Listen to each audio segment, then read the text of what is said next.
How to keep, is there any, is there none such nowhere known, some bow or brooch or braid or brace, lace, latch or catch or key to keep back beauty, keep it beauty, beauty, beauty from vanishing away? Oh, is there no frowning of these wrinkles, ranked wrinkles deep down? No waving off of these most mournful messengers, still messengers, sad and stealing messengers of grey? No, there's none, oh no, there's none. Nor can you long be what you now are, called fair. Do what you may, do what you may, and wisdom is early to despair. Be beginning, since no nothing can be done to keep at bay age, and age's evils, hoar hair, ruck and wrinkle, drooping, dying, death's worst winding sheets, tombs and worms, and tumbling to decay. So be beginning to despair. Oh, there's none, no, there's none. Be beginning to despair. To despair. Spare? There is one, yes, I have one, hush there. Only not within seeing of the sun, not within the singeing of the strong sun, tall suns tinging or treacherous the tainting of the earth's air. Somewhere elsewhere there is, where one. Yes, I can tell such a key, I do know such a place, where whatever's prized and passes of us, everything that's fresh and fast flying of us, seems to us sweet of us and swiftly away with, done away with, undone, done with, soon done with, and yet dearly and dangerously sweet of us. The wimpled water dimpled not by morning matched face, the flower of beauty, fleece of beauty too apt, too fleet, never fleets more, fastened with the tenderest truth to its own best being and its loveliness of youth. It is an everlastingness of, it is an all youth. Come then, your ways and airs and looks, locks, maiden gear, gallantry and gaiety and grace, winning ways, airs, innocent, maiden manners, sweet looks, loose locks, long locks, love locks, gay gear, going gallant, girl grace, resign them, sign them, seal them, send them, motion them with breath, and with sighs soaring sighs, deliver them, beauty in the ghost, deliver it early now, long before death, give beauty back, beauty back to God, beauty's self and beauty's giver. See, not a hair is, not an eyelash, not the least lash lost. Every hair is hair of the head, numbered. Nay, what we had light-handed left in surly, the mere mould will have waked and have waxed and have walked with the wind, what while we slept, this side, that side, hurling a heavy-headed hundredfold, what while we slumbered. Oh, then weary, then why should we tread? Oh, why are we so haggard at the heart, so care-coiled, care-killed, so fagged, so fashed, so cogged, so cumbered, when the thing we freely forfeit is kept with fonder a care kept than we could have kept it, kept far with fonder a care, and we should have lost it finer, fonder a care kept. Where kept? Do but tell us where kept, where? Yonder. What high is that? We follow, now we follow. Yonder, yes, yonder.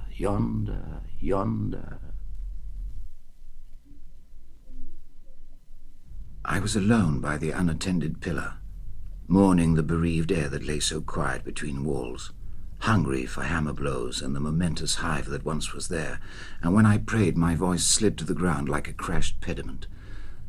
There was a demolition written over the walls, and dogs rummaged in the foundations, and picnic parties laughed on a heap of stone. But gradually I was aware of someone in the doorway, and turned my eyes that way, and saw, carved out of the sunlight, a man who stood watching me, so still that there was not other such stillness anywhere on the earth, so still that the air seemed to leap at his side. He came toward me, and the sun flooded its banks and flowed across the shadow. He asked me why I stood alone. His voice hovered on memory with open wings, and drew itself up from a chine of silence, as though it had long time lain in a vein of gold.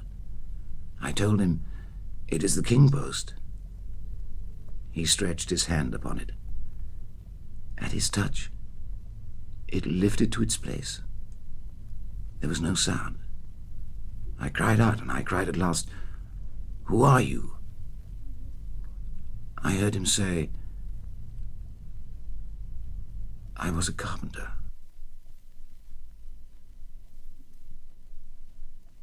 I wonder, by my troth, what thou and I did till we loved. Were we not weaned till then, but sucked on country pleasures childishly? Or snorted we in the seven sleepers' den? 'Twas so. But this all pleasures' fancies be.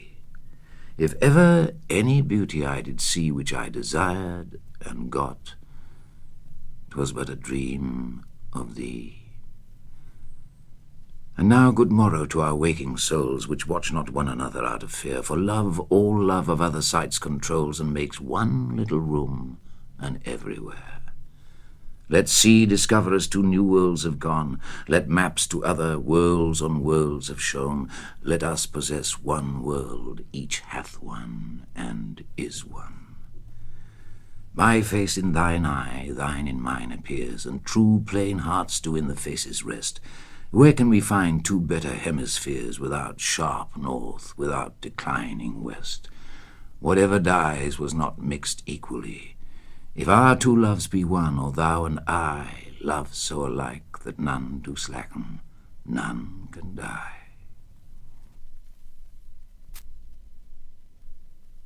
Come live with me and be my love, and we will all the pleasures prove that valleys, groves, hills, and fields, woods, or steepy mountains yields.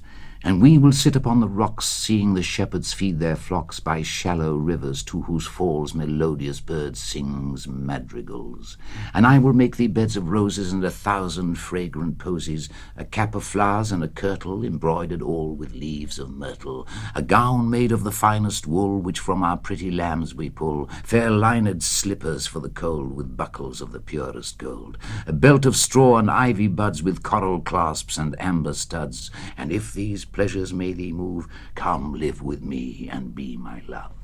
The shepherd swain shall dance and sing for thy delight each May morning. If these delights thy mind may move, then live with me and be my love. If all the world and love were young, and truth in every shepherd's tongue, these pretty pleasures might me move to live with thee and be thy love. Time drives the flocks from field to fold, when rivers rage and rocks grow cold, and Philomel becometh dumb, the rest complains of cares to come. The flowers do fade, and wanton fields to wayward winter reckoning yields. A honey tongue, a heart of gall, is fancy's spring, but sorrows fall. Thy gowns, thy shoes, thy beds of roses, thy cap, thy kirtle, and thy posies, soon break, soon wither, soon forgotten, in folly ripe, in reason rotten. Thy belt of straw and ivy buds, thy coral clasps and amber studs, all these in me no means can move to come to thee and be thy love. But could youth last and love still breed, had joys no date, nor age no need, then these delights my mind might move to live with thee and be thy love.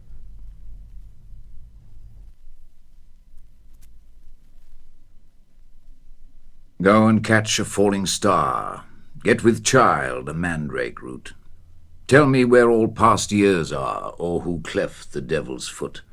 Teach me to hear mermaids singing, or to keep off envy's stinging, and find what wind serves to advance an honest mind. If thou beest born to strange sights, things invisible to see, ride 10,000 days and nights, till age snow white hairs on thee. Thou, when thou return'st, wilt tell me all strange wonders that befell thee, and swear nowhere lives a woman true and fair. If thou find'st one, let me know, such a pilgrimage was sweet. Yet do not, I would not go, though at next door we might meet. Though she were true when you met her, and last till you write your letter, yet she will be false ere I come to 2 or 3.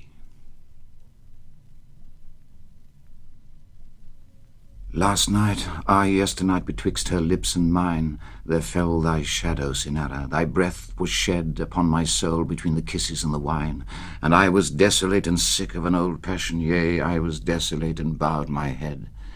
I have been faithful to thee, Cynara, in my fashion. All night upon mine heart I felt her warm heart beat. Night long within mine arms in love and sleep she lay. Surely the kisses of her bought red mouth were sweet, but I was desolate and sick of an old passion.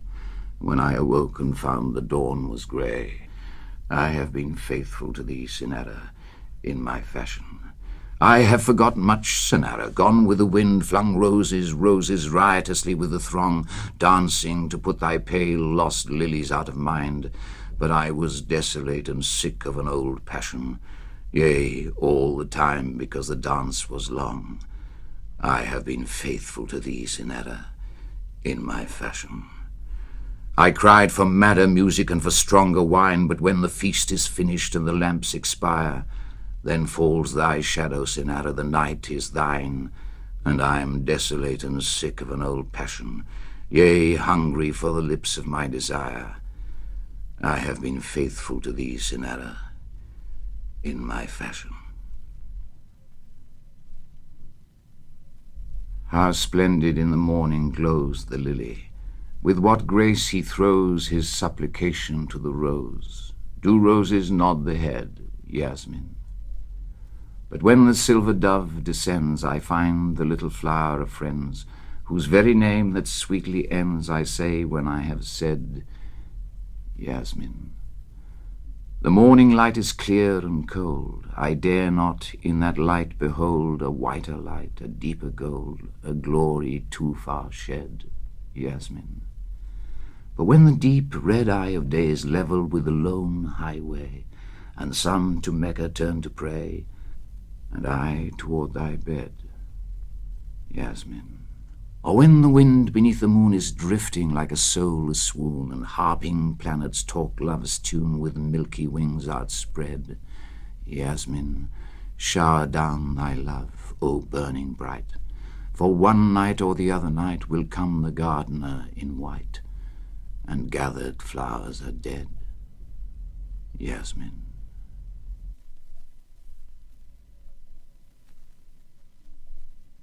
Dear Gwalia, I know there are towns lovelier than ours, and fairer hills and loftier far, and groves more full of flowers, and boskier woods more blithe with spring and bright with birds adorning, and sweeter bards than I to sing their praise this beauteous morning. By Cadar Idris tempest torn, or moil or Wyddfa's glory, Carnedd Llywelyn beauty born, Plynlimmon old in story, by mountains where King Arthur dreams in Penmaen mawr defiant, Llaregib hill a molehill seems, a pygmy to a giant.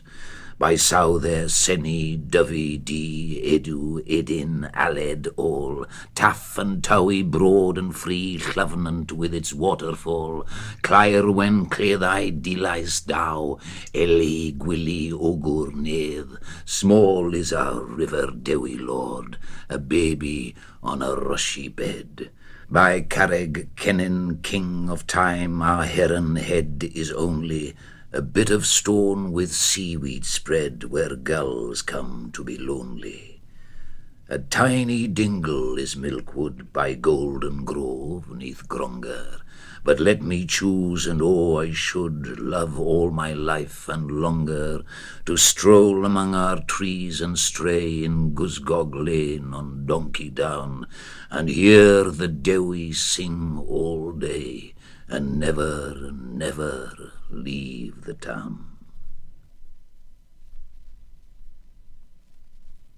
But that was nothing to what things came out from the sea caves of Criccieth yonder. What were they? Mermaids? Dragons? Ghosts? Nothing at all of any things like that. What were they then? All sorts of queer things, things never seen or heard or written about, very strange, un-Welsh, utterly peculiar things. Oh, solid enough they seemed to touch, had anyone dared it. Marvellous creation, all various shapes and sizes, and no sizes, all new, each perfectly unlike his neighbour, though all came moving slowly out together. Describe just one of them. I am unable. What were their colours? Mostly nameless colours. Colours you'd like to see, but one was puce, or perhaps more like crimson, but not purplish. Some had no colour. Tell me, had they legs? Not a leg nor a foot amongst them that I saw. But did these things come out in any order? What o'clock was it? What was the day of the week? Who else was present? How was the weather? I was coming to that. It was 3:30 on Easter Tuesday last. The sun was shining. The Harlech Silver Band played Marchog Yesi on 37 shimmering instruments, collecting for Carnarvon's Fever Hospital Fund. The populations of Pwllheli, Cricieth, Port Maddock, Borth, Tremadog, Penryn, Dydraith were all assembled. Cricieth's mayor addressed them first in good Welsh and then in fluent English, twisting his fingers in his chain of office, welcoming the things. They came out on the sand, not keeping time to the band, moving seaward silently at a snail's pace. But at last, the most odd, indescribable thing of all, which hardly one man there could see for wonder, did something, recognizably a something. Well, what? It made a noise. A frightening noise? No. A musical noise? A noise of scuffling? No, but a very loud, respectable noise, like groaning to oneself on Sunday morning in chapel close before the second psalm. What did the mayor do? I was coming to that.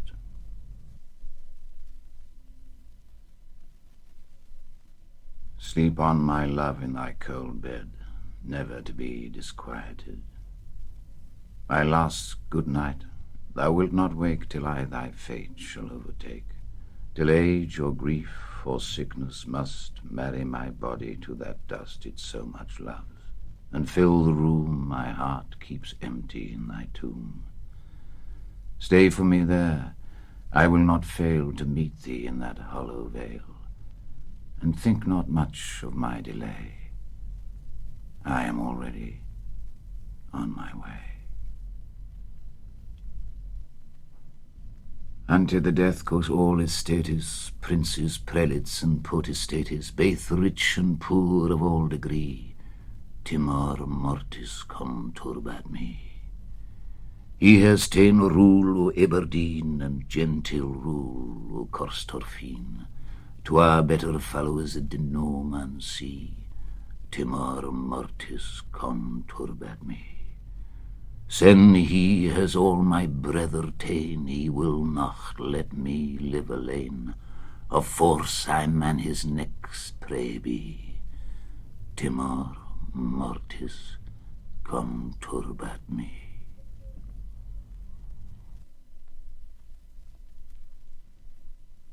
Give me my scallop shell of quiet, my staff of faith to walk upon, my scrip of joy, immortal diet, my bottle of salvation, my gown of glory, hope's true gauge, and thus I'll take my pilgrimage. Blood must be my body's balmer, no other balm will there be given, whilst my soul, like a white palmer, travels to the land of heaven, over the silver mountains where spring the nectar fountains, and there I'll kiss the bowl of bliss, and drink my eternal fill on every milken hill. My soul will be a dry before, but after it will ne'er thirst more. And by the happy blissful way more peaceful pilgrims I shall see, that have shook off their gowns of clay, and go apparelled fresh like me. I'll bring them first to slake their thirst, and then to taste those nectar suckets at the clear wells where sweetness dwells, drawn up by saints in crystal buckets. And when our bottles and all we are filled with immortality, then the holy paths we'll travel, strewed with rubies thick as gravel, ceilings of diamonds, sapphire floors, high walls of coral and pearl bars. From thence to heaven's bribeless hall, where no corrupted voices brawl, no conscience molten into gold, nor forged accusers bought and sold, no cause deferred, nor vain spent journey, for there Christ is the King's attorney, who pleads for all without degrees, and he hath angels, but no fees. When the grand 12,000,000 jury of our sins with sinful fury 'gainst our souls black verdicts give, Christ pleads his death, and then we live. Be thou my speaker, taintless pleader, unblotted lawyer, true proceeder. Thou movest salvation even for alms, not with a bribed lawyer's palms. And this is my eternal plea to him that made heaven, earth, and sea, seeing my flesh must die so soon, and want ahead to dine next noon, just at the stroke when my veins start and spread, set on my soul an everlasting head. Then am I ready like a palmer fit to tread those blessed paths which before I writ. Go placidly amid the noise and haste, and remember what peace there may be in silence, as far as possible without surrender, be on good terms with all persons. Speak your truth quietly and clearly, and listen to others, even the dull and ignorant, they too have their story. Avoid loud and aggressive persons, they are vexations to the spirit. If you compare yourself with others, you may become vain and bitter, for always there will be greater and lesser persons than yourself. Enjoy your achievements as well as your plans. Keep interested in your own career, however humble. It is a real possession in the changing fortunes of time. Exercise caution in your business affairs, for the world is full of trickery. But let this not blind you to what virtue there is. Many persons strive for high ideals, and everywhere life is full of heroism. Be yourself, especially do not feign affection, neither be cynical about love, for in the face of all aridity and disenchantment, it is perennial as the grass. Take kindly the counsel of the years, gracefully surrendering the things of youth. Nurture strength of spirit to shield you in sudden misfortune. But do not distress yourself with imaginings. Many fears are born of fatigue and loneliness. Beyond a wholesome discipline, be gentle with yourself. You are a child of the universe, no less than the trees and the stars. You have a right to be here. And whether or not it is clear to you, no doubt the universe is unfolding as it should. Therefore be at peace with God, whatever you conceive him to be, and whatever your labors and aspirations. In the noisy confusion of life, keep peace with your soul. With all its sham, drudgery, and broken dreams, it is still a beautiful world. Be careful. Strive to be happy.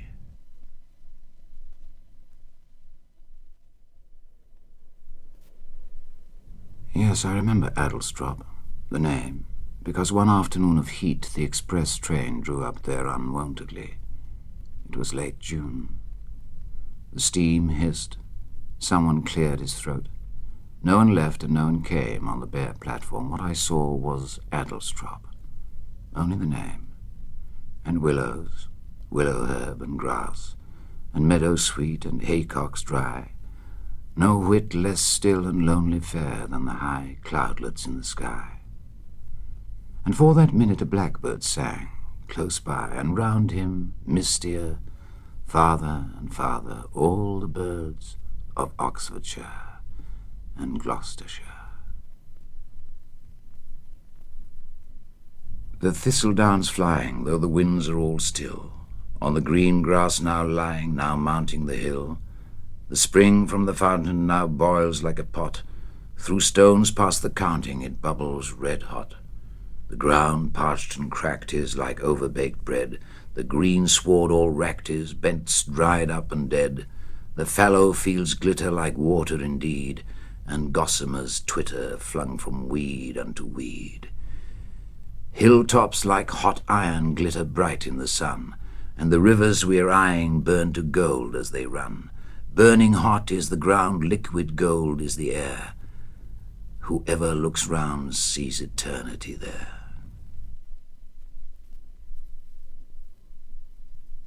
You are ill, Davis, ill in mind.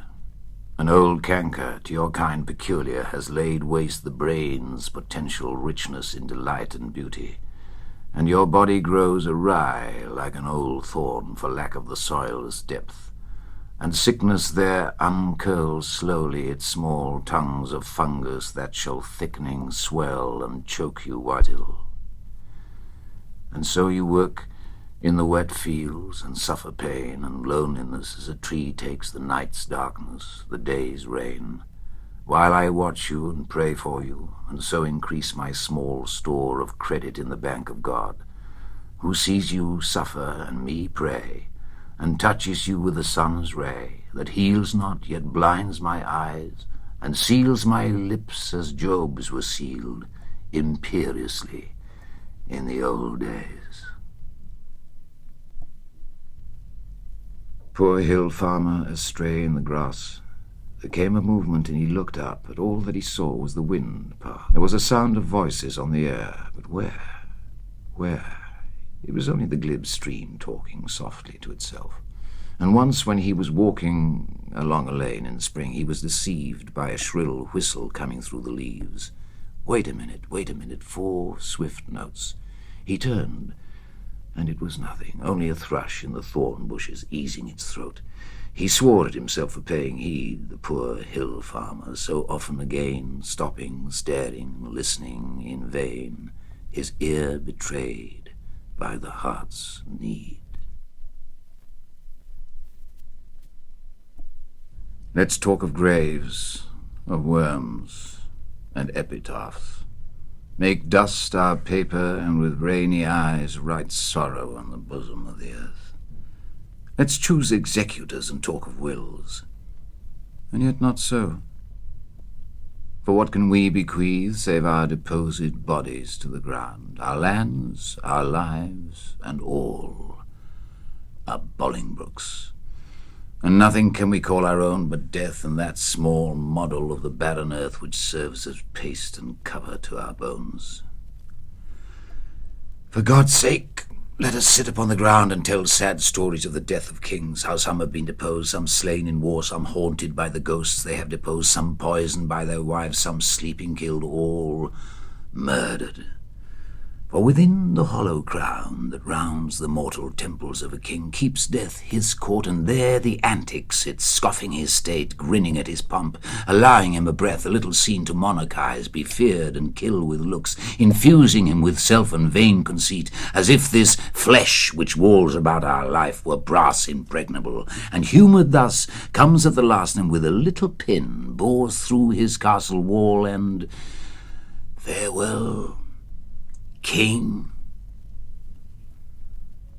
Cover your heads, and mock not flesh and blood with solemn reverence. Throw away respect, tradition, form, and ceremonious duty, for you have but mistook me all this while. I live with bread like you, feel want, taste grief, need friends. Subjected thus, how can you say to me, I am a king?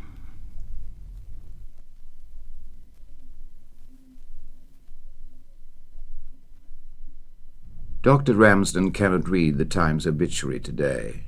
He's dead. Let monographs on silkworms by other people be thrown away, unread. For he who best could understand and criticize them, he lies clay in bed. The body waits in Pembroke College, where the ivy taps the panes all night. That old head so full of knowledge, that good heart that kept the brains all right. Those old cheeks that faintly flushed as the port suffused the veins, drained white. Crocus in the fellows' gardens, winter jasmine up the wall, gleam gold. Shadows of Victorian chimneys on the sunny grass plot fall, long cold. Master, bursar, senior tutor, these, his 3 survivors, all feel old. They remember as the coffin to its final obsequations leaves the gates, buzz of bees in window boxes on their summer ministrations, kitchen din, cups and plates, and the getting of bump suppers for the long-dead generations coming in from 8s. It's awfully bad luck on Diana. Her ponies have swallowed their bits. She fished down their throats with a spanner and frightened them all into fits. So now she's attempting to borrow. Do lend her some bits, Mummy, do. I'll lend her my own for tomorrow, but today I'll be wanting them too. Just look at Prunella on Guzzle, the wizardest pony on earth. Why doesn't she slacken his muzzle and tighten the breech in his girth? I say, Mummy, there's Mrs. Geezer, and doesn't she look pretty sick? I bet it's because Mona Lisa was hit on the hock with a brick. Miss Blewett says Monica threw it, but Monica says it was Joan, and Joan's very thick with Miss Blewett, so Monica's sulking alone. And Margaret failed in her paces, her withers got tied in a noose, so her coronets caught in the traces, and now all her fetlocks are loose. Oh, it's me now, I'm terribly nervous. I wonder if Smudges will shy. She's practically certain to swerve as her pelham is over one eye. Oh, wasn't it naughty of Smudges? Oh, Mummy, I'm sick with disgust. She threw me in front of the judges, and my silly old collarbones bust.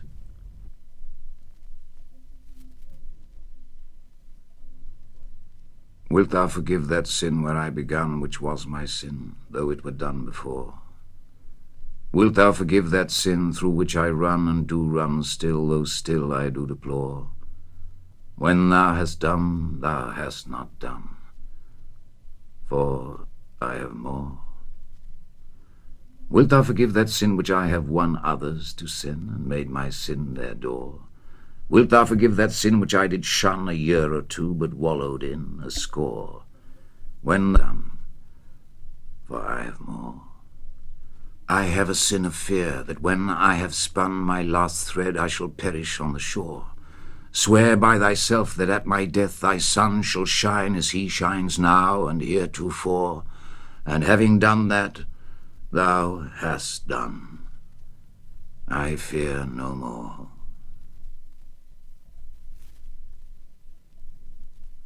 At the round earth's imagined corners, blow your trumpets, angels, and arise, arise from death, you numberless infinities of souls. And to your scattered bodies go, all whom the flood did and fire shall o'erthrow, all whom war, dearth, age, agues, tyrannies, despair, law, chance hath slain, and you, whose eyes shall behold God and never taste death's woe. But let them sleep, Lord, and me mourn a space. For if above all these my sins abound, 'tis late to ask abundance of thy grace when we are there. Here, on this lowly ground, teach me how to repent, for that's as good as if thou'd sealed my pardon with thy blood. Too proud to die, broken and blind, he died the darkest way, and did not turn away. A cold, kind man, brave in his narrow pride on that darkest day. Oh, forever may he lie lightly at last on the last crossed hill under the grass in love, and there grow young among the long flocks, and never lie lost or still all the numberless days of his death, though above all he longed for his mother's breast, which was rest and dust, and in the kind ground the darkest justice of death, blind and unblessed. Let him find no rest, but be fathered and found. I prayed in the crouching room by his blind bed in the muted house 1 minute before noon and night and light. The rivers of the dead veined his poor hand I held, and I saw through his unseeing eyes to the roots of the sea an old, tormented man, 3/4 blind. I am not too proud to cry that he will never, never go out of my mind. All his bones crying, and poor in all but pain, being innocent, he dreaded that he died, hating his God, but what he was plain. An old, kind man, brave in his burning pride. The sticks of the house were his books he owned. Even as a baby he had never cried, nor did he now, save to his secret wound. Out of his eyes I saw the last light glide. Here among the light of the lording sky an old man is with me where I go walking in the meadows of his son's eye, on whom a world of ills came down like snow. He cried as he died, fearing at last the sphere's last sound, the world going out without a breath. Too proud to cry, too frail to check the tears, and caught between two nights, blindness and death. O deepest wound of all, that he should die on that darkest day. Oh, he could hide the tears out of his eyes, too proud to cry. Until I die, he will not leave my side.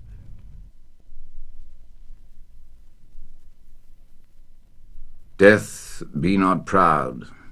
Though some have called thee mighty and dreadful, for thou art not so. For those whom thou think'st thou dost overthrow die not, poor death, nor yet canst thou kill me. From rest and sleep, which but thy pictures be, much pleasure then from thee, much more must flow, and soonest our best men with thee do go.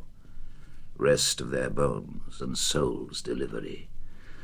Thou art slave to fate, chance, kings, and desperate men, and dost with poison, war, and sickness dwell, and poppy or charms can make us sleep as well and better than thy stroke. Why swell'st thou then? One short sleep past we wake eternally, and death shall be no more. Death, thou shalt die.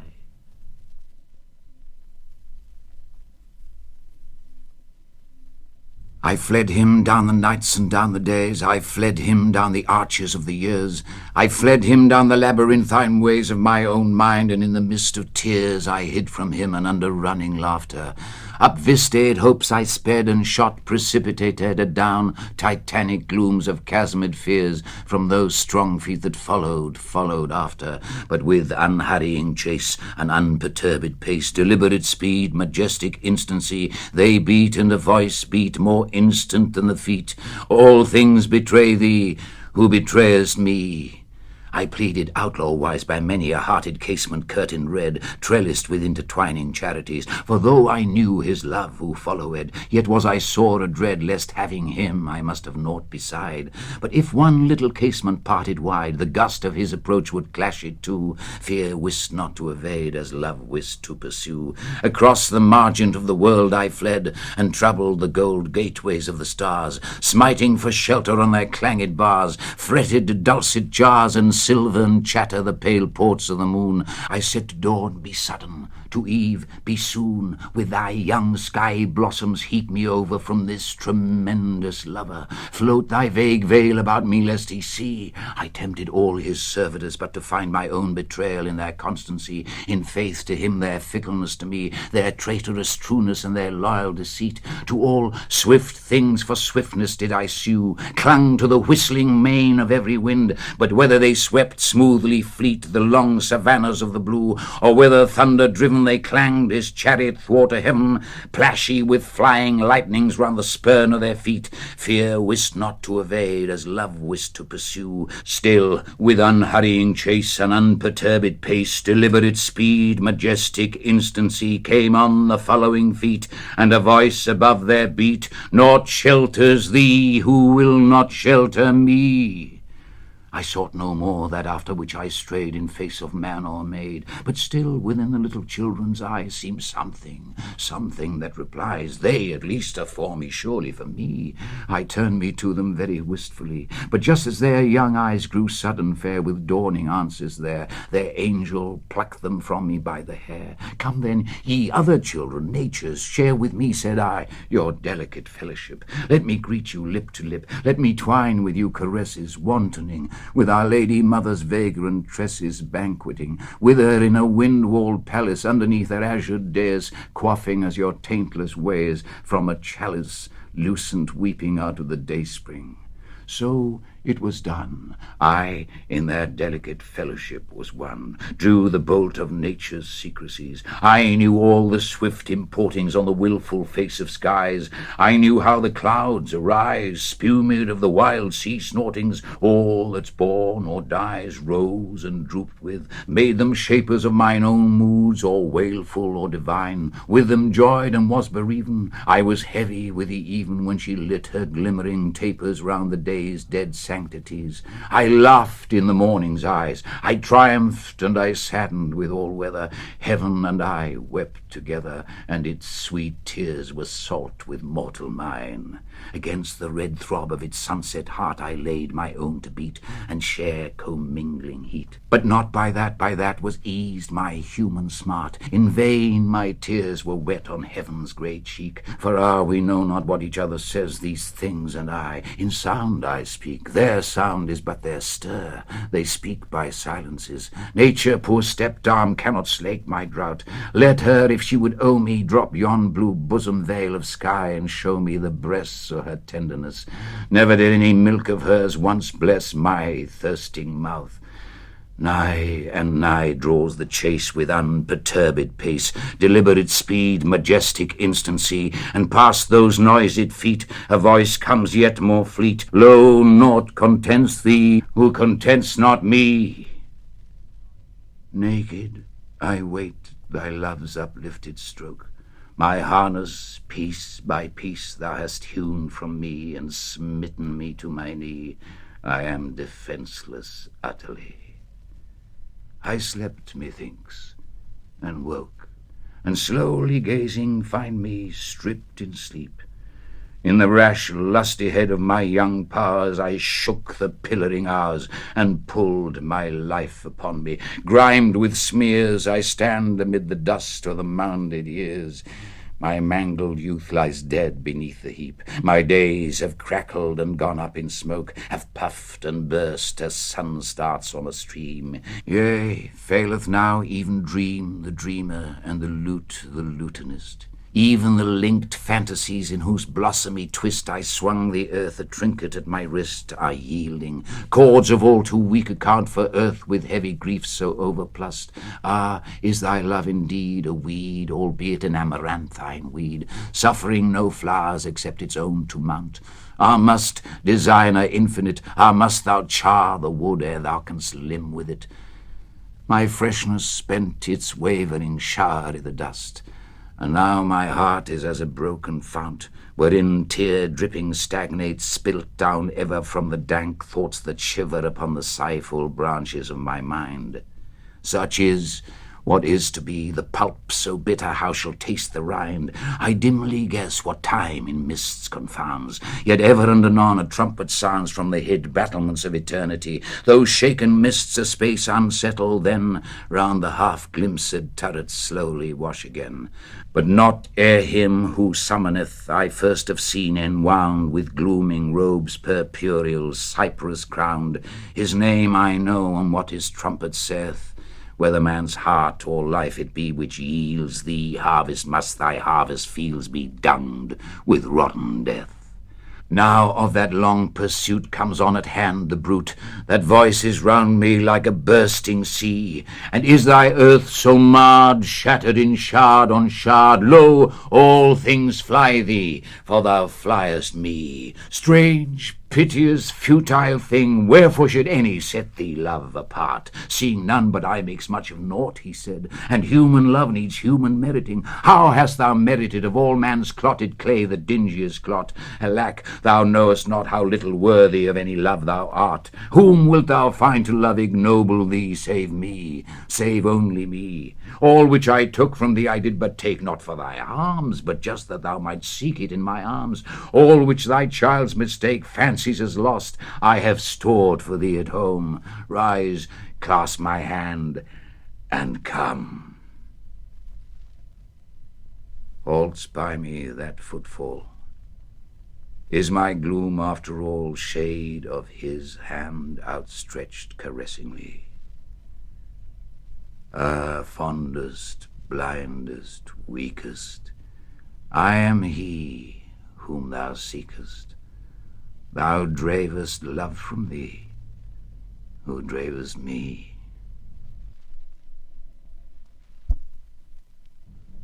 Our revels now are ended.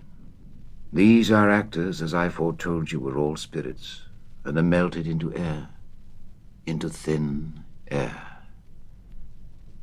And like the baseless fabric of this vision, the cloud-capped towers, the gorgeous palaces, the solemn temples, the great globe itself, yea, all which it inherits shall dissolve, and like this insubstantial pageant faded, leave not a wreck behind.